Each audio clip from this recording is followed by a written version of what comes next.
I'm going to tell you a story from America, and it's called My Father. My father was a big man with an infectious laugh. He was strong and wiry, and he had huge hands, gnarled from working on the farm. They were strong enough to wrestle a mule into harness or chop a tree, but gentle enough to cradle an injured baby bird.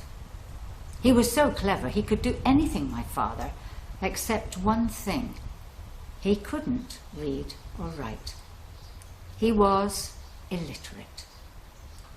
Now, in those days, they didn't understand dyslexia or understand his difficulties, so the answer at school was a sharp rap on the knuckles with a ruler and sat in the corner with a dunce's hat on while everybody laughed at him.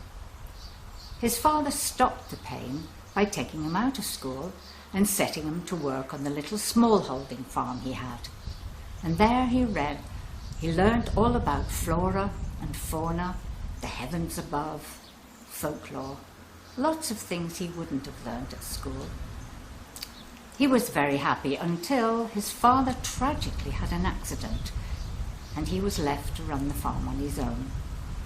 He was quite happy until a very dishonest man came along and persuaded him to put an X on a piece of paper he didn't understand, and apparently it was a signature to sign away his farm to the man. He had to take a job, a mundane job in a factory, but there he met my mum, and she tried to help him. But again, all the squiggles didn't mean anything to him, and he just kept shaking his head. I came along, and I started to help him. I took his big hands in mine, traced round the letters in my first grade reader, but again, he just shook his head. I tiptoed downstairs once to get a glass of water, and there he was in the kitchen, head in his hands, trying to read my first grade reader, with tears streaming down his cheeks.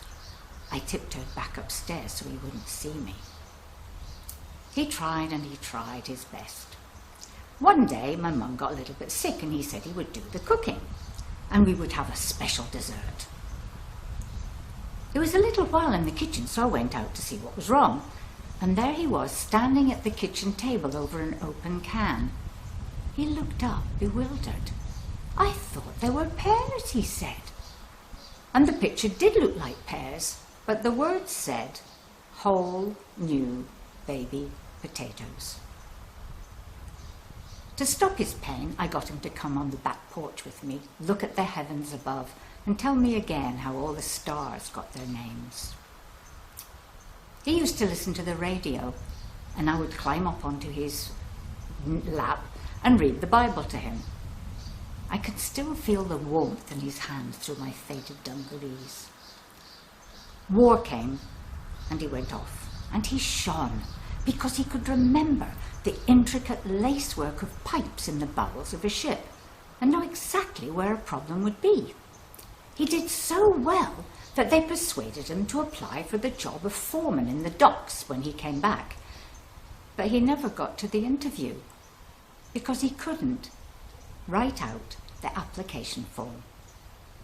This happened again and again and again, until my mum saw an advert in the Farmer's Journal, and it said, "Farmhand wanted, by widow, cottage included." Wonderful. My mum wrote away explaining my dad's difficulties, and back came a reply. "No problem, the cows can't read and write either. Come along." So we did. We put our meagre possessions into the back of an old jalopy and set off on the long journey over state. Oh dear, the cottage was very dilapidated, and the garden was just a jungle of overgrown brambles and thorns and tree stumps. But it was soon home. My mum took on the cottage, and my dad, after a very hard day at work at the farm, went out till the darkness fell, wrestling away with those thorns, hacking away at the stones, until he'd cleared a small patch to grow vegetables. I took all the stones out for him. Wow, those vegetables were delicious, crisp and sweet. I can taste them now. We had a little surplus, so we decided to go to the market to see if we could sell them. And we did. And we were amazed, because every week there was a line of people waiting to buy our vegetables.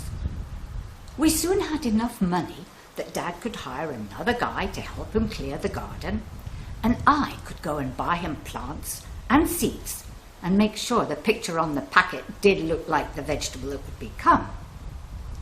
Those were very happy days. He was an entrepreneur at last. The widow died and left us the cottage, and my dad became a true market gardener.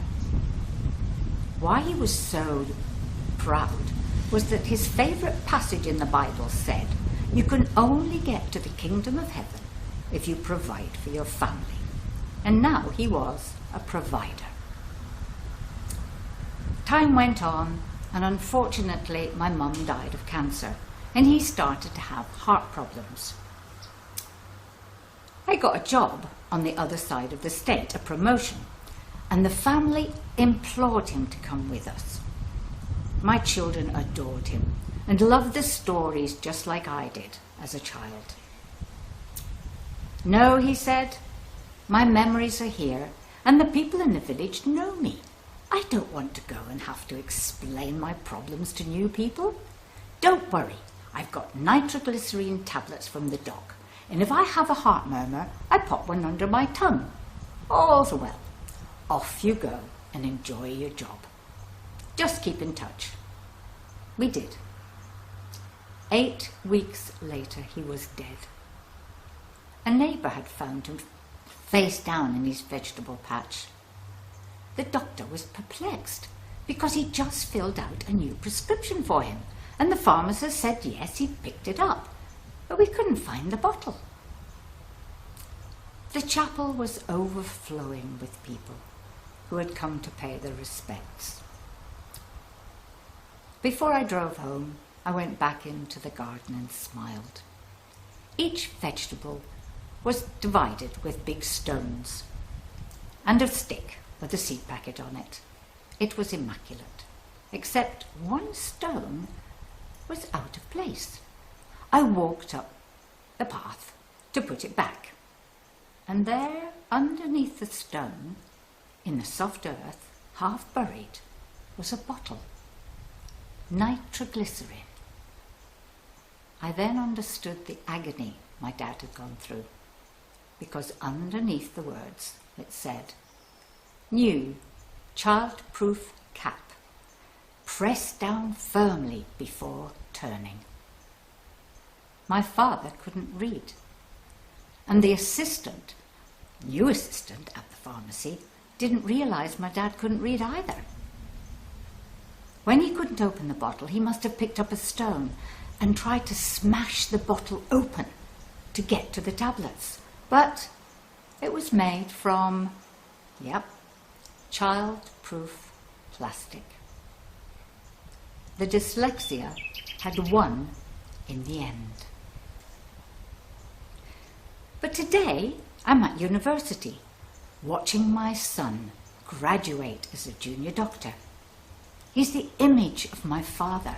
He's inherited his tall, lanky body, his infectious laugh, his shock of blonde hair and blue eyes, and, unfortunately, his dyslexia. But he's grown up in an era of research and enlightenment and could get over those difficulties. Oh, how I wish my dad could be here today with me. He'd be so proud.